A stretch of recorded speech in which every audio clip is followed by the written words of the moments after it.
ഫ്ലിപ്കാർട്ടിൽ നിന്ന് kawaii stickers വാങ്ങിയിട്ട് ഒരു പണി കിട്ടിയതിൻ്റെ വീഡിയോ ആണ് കേട്ടോ ഞാനിന്ന് ചെയ്യുന്നത്. നിങ്ങൾക്ക് എല്ലാവർക്കും അറിയാം ഈ കവായ് സ്റ്റിക്കേഴ്സ് ഒരു വർഷം മുന്നേയൊക്കെ ഭയങ്കര ട്രെൻഡിങ്ങിൽ ഓടിക്കൊണ്ടിരുന്നത്. അങ്ങനെ ഞാൻ ഇപ്രാവശ്യം ചാനൽ തുടങ്ങുമ്പം ജേർണലിംഗ് ഒക്കെ ചെയ്യാം എന്നൊക്കെ കരുതിയിട്ട് നേരത്തെ വാങ്ങി വെച്ചത്. ഞാൻ ഏകദേശം വാങ്ങിയത് ഒരു 126 റുപ്പീസിനാണ്. ഇപ്പോൾ അതിൻ്റെ പ്രൈസ് റേഞ്ച് വീണ്ടും കുറഞ്ഞിട്ടുണ്ട്. 100 റുപ്പീസിന് അവർ കൊടുക്കുന്നുണ്ട്. പണി കിട്ടിയെന്ന് പറഞ്ഞാൽ ഇത് എല്ലാം ഒരേ കളർ തീമിലാണ് വന്നിരിക്കുന്നത്.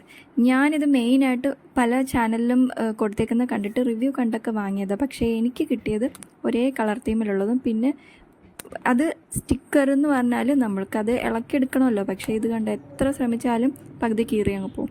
ഇതിനകത്തുള്ള മെജോറിറ്റി സ്റ്റിക്കേഴ്സ് ഇങ്ങനെ തന്നെയാണ്, കീറിപ്പോവും. പിന്നെ ഏകദേശം എല്ലാത്തൊക്കെ ഉണ്ട്, ഒരുവിധം എടുക്കാൻ പറ്റുന്നതൊക്കെ ഉണ്ട്. അതൊക്കെ ഞാൻ യൂസ് ചെയ്തിട്ട് ചെറിയ ജേർണലിംഗ് ഒക്കെ ചെയ്ത് കുഴപ്പമില്ല. പക്ഷേ കുറച്ചുകൂടി കളർ കുറവാണെന്ന് എനിക്ക് തോന്നുന്നുണ്ട് കമ്പയർ ചെയ്യുമ്പം. പിന്നെ കാണാനൊക്കെ നല്ല ക്യൂട്ടായിട്ടുള്ള സ്റ്റിക്കേഴ്സാണ്. ഒറ്റ പാക്കേജിൽ 20 ഷീറ്റ്സ് ഉണ്ട്. അത് ഒക്കെ കറക്റ്റായിട്ട് കിട്ടി. അപ്പോൾ നിങ്ങൾ വാങ്ങിക്കുമ്പം എന്തായാലും നോക്കി വാങ്ങിക്കുക. Okay, by.